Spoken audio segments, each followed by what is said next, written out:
আচ্ছা গাইস, যারা Bitget exchanger থেকে টন উইথড্র দিতে পারছেন না, তারা এই ভিডিওটা দেখে নেন কীভাবে আমি উইথড্র দিচ্ছি। তো এখানে আমার দেখেন টন আছে $4, $4.5। তো আমি এখন উইথড্র দিব। উইথড্রোর জন্য উইথড্রোতে ক্লিক করব। ক্লিক করার পরে টনে ক্লিক করব। তারপরে যে অন চেইন উইথড্র এটাতে ক্লিক করব। ক্লিক করার পরে উপরে এই যে এখানে টন তো সিলেক্ট থাকবে, এখানে আপনি আপনার টন কিপারের অ্যাড্রেসটা দিয়ে দিবেন।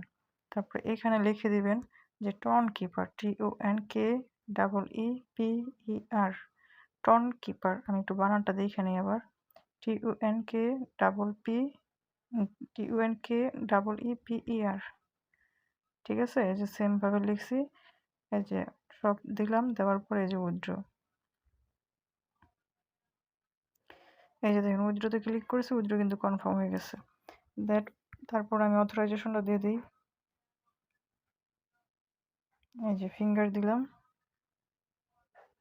ফিঙ্গার দেওয়ার পরে এই যে আমি যদি এখন ভিউ স্ট্যাটাসে ক্লিক করি, এই যে আমার এটা কিন্তু এখন পেন্ডিং আছে। এখন আমি দেখব যে আমার এটা রিসিভ হতে কতক্ষণ সময় লাগে।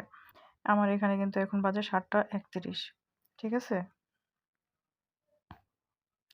7টা 31 বাজে। তো আমি দেখি আমার এখানে রিসিভ হতে কতক্ষণ সময় লাগে। তো আমার এখান থেকে 7টা 33 বাজে আমার উইথড্রটা কমপ্লিট হয়ে গেছে। যদি আমি দেখাই, এই যে দেখেন উইথড্র কমপ্লিট হয়েছে। 7টা 31-এ তো আমি দিছি, উইথড্র দিছি। 2 মিনিটের মধ্যে এটা কমপ্লিট হয়ে গেছে। আমি যদি এখন আমার টন কিপারে যাই, দেখি রিফ্রেশ দিয়ে, এই যে আমার এখানে কিন্তু রিসিভ হয়ে গেছে। আপনারা যদি দেখতে পাচ্ছেন, এই যে রিসিভ হয়ে গেছে। আমার কিন্তু 0.88 ছিল, 0.87 রিসিভ হয়েছে, 1 সেন্ট কেটে নিছে।